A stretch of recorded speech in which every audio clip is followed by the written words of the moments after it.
Yan, mabuhay at magandang araw. From last episodes na nakakita tayo ng napaka-aesthetic na farm, pupunta naman tayo sa medyo kakaibang experience for me. Actually, this is my first time to be here.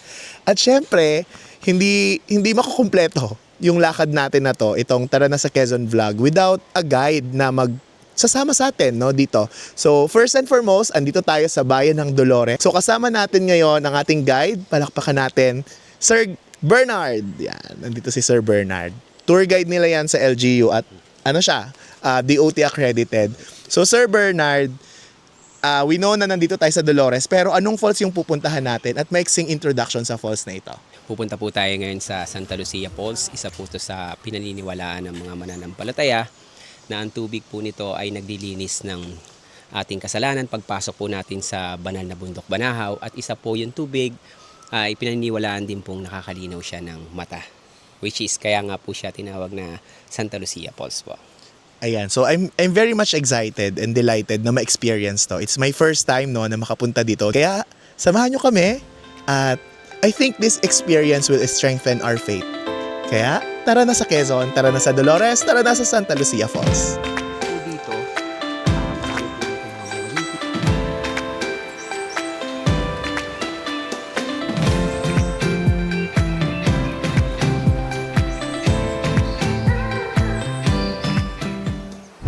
Bali, nandito na po tayo sa pinakababa po ng Santa Lucia Falls. Ang mga mananampalataya pong pumupunta rito ay nagtatanglaw po sila sa bato na ito at humihiling po sila ng kapahintulutan na makapasok po sila sa loob sa vicinity po na to at maging ligtas sila at kung ano man po yung kanilang mga karamdaman, ano po yung kanilang kahilingan ay magkaroon po ng katuparan o kasagutan po. Okay, so talagang if you visit Dolores, one thing na makikita mo is yung faith, no? Tsaka, ang campaign kasi nila dito is to become the wellness and the faith-based destination, no? Not only in Quezon, but in Calabarzon. And makikita mo siya, no? Ma-experience mo siya kapag magbi-visit ka sa Dolores. So again, additional na naman siyang baon para sa ating mga viewers. I-visit niyo yung Dolores and try to experience it by yourself. Talagang sabi nga ni Sir kanina, yung mga nagpupunta dito, kalimitan pag in-interview nila, may calling, may sign for them to visit Dolores. And anyone, pakinggan natin yung mga ganong tawag. Kasi may something for us. Okay? So tara, tuloy tayo, maglakad tayo. Doon sa mga hindahan doon, marami doon sir na parang mga galon, yung mga use na mineral water. Oo. Napaka-importante sir dun sa mananampalataya pag pupunta sila dito.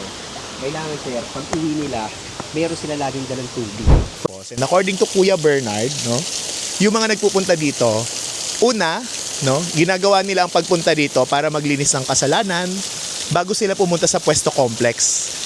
At yung pangalawa, no, since alam nating lahat, si Santa Lucia, di ba? Patron saint siya ng mga may problema sa mata or bulag. So ginagamit to, no, parang healing siya sa mata, pampalinaw ng mata, minsan daw pinangpapatak, pinanghihilamos.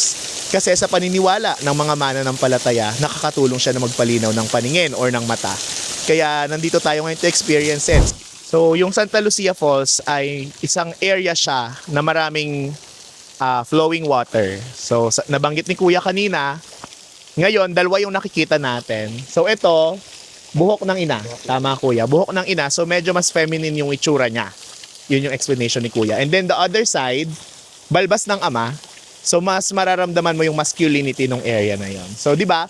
Nakakatuwa na talagang may convergence yung faith, no, yung na makikita mo everything is converging towards yung paniniwala. And yun siguro yung dapat meron tayo lagi.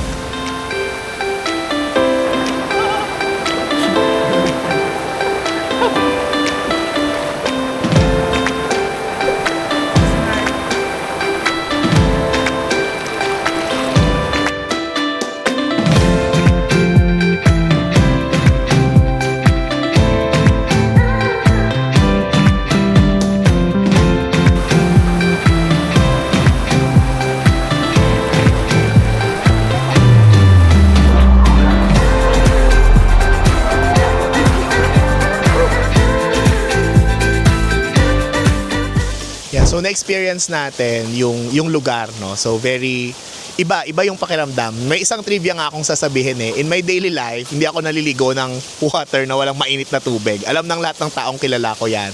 Either may heater or may dala akong sariling initan ng tubig bago ako makaligo. Pero dito, syempre alam natin pag fresh water malamig, but di ko naramdaman yung lamig. Kasi siguro, yun nga, yung introduction ni Kuya kanina na yung paniniwala, so basta nandun yon, parang malayo yung mararating or malalampasan mo lahat through faith. And ako, testimony yung experience ko ngayon dito. So Kuya, dahil na-experience ko na yung place, ang question naman namin Kuya Bernard, ano yung mga reminder mo sa mga magpupunta dito para at least syempre hindi natin masalaula yung lugar and also ma-remind din sila ano yung mga kailangan at hindi dapat gawin.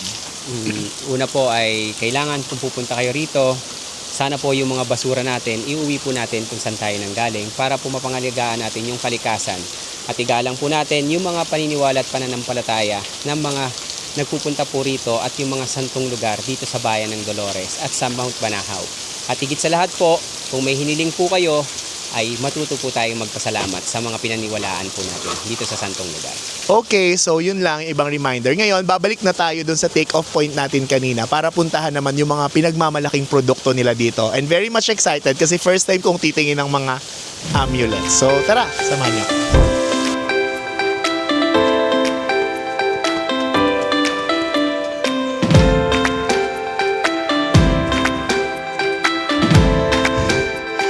Nakakapagod pero laban lang. Nagbibila ako ng steps para tayo hindi.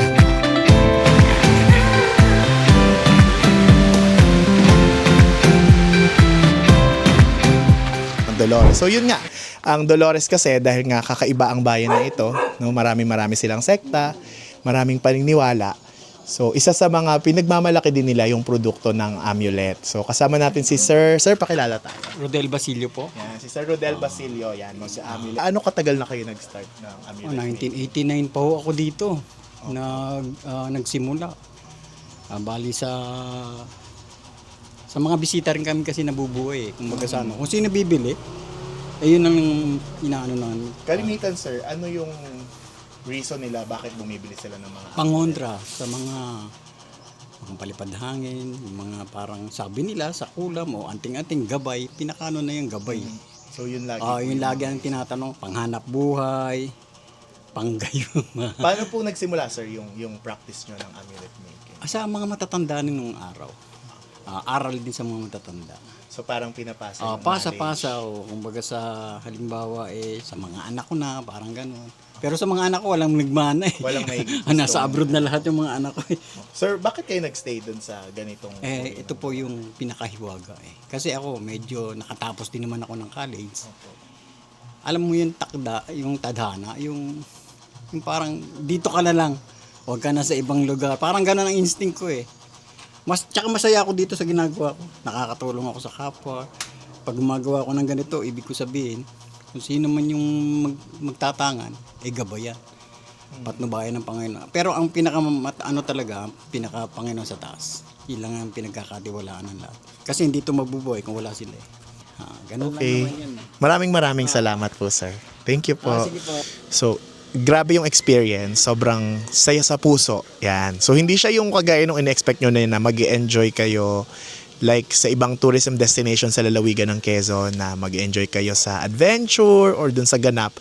But I think yung inner na pagkatao nyo yung mag-enjoy dun sa experience na yon. And right after that, syempre, bago tayo umuwi, may mga bibilhin tayo mga pasalubong. Tapos syempre yung isa nating stop si Ray, may sakit siya sa uric. So nagtanong siya kay Kuya kanina kung ano yung gamot. At bibili kami ngayon ng kurutan. Gagawin niyang siya forever para hindi na siya uminom ng gamot.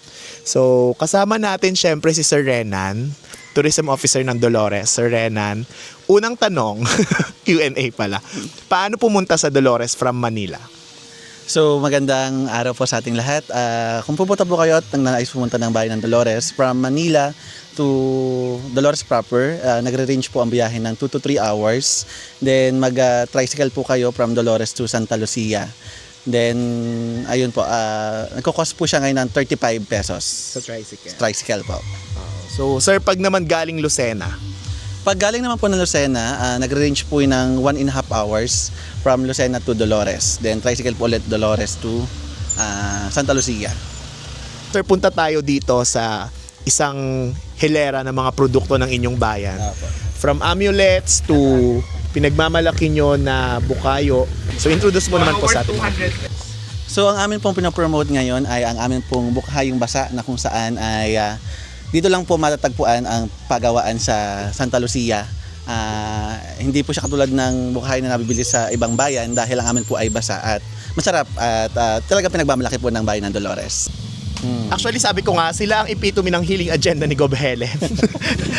Ang healing agenda ni Gob ay nandito din sa Dolores, no? From nature, faith, wellness, yun talaga yung pinopromote ng Dolores. So, una na agad, faith and wellness. Faith kanina, wellness ngayon. Yan. So, ang nature, na-experience natin siya every time na nagpupunta tayo sa Dolores. So, it was, hindi pa whole day to half day pa lang, but full of new learnings, new experiences. Then yung in-uplift, hindi lang yung sarili, but yung inner soul, yung heart, lahat yung holistic yung development or yung na-experience ko dito sa Dolores. And we want to thank Sir Ren and of course si Sir Bernard kasama natin kanina, ang Dolores Municipal Tourism Office, Mayor Orlan Calayag at sa bumubuo ng lokal na pamahalaan ng bayan ng Dolores. Maraming salamat sa active participation nyo sa lahat ng ginagawa ng province and of course sa pagpapanatili ng natatanging kultura, ng tradisyon at ng kalikasan sa inyong bayan. Maraming salamat, Sir. Thank you rin po. Totoong napakaraming pwedeng i-offer ng aming lalawigan ng Quezon, magmula sa mga beaches, nature-based adventure tourism spots, kultura, tradisyon, ang Tagayan Ritual. Pero ngayon, kakaibang experience yung naranasan natin.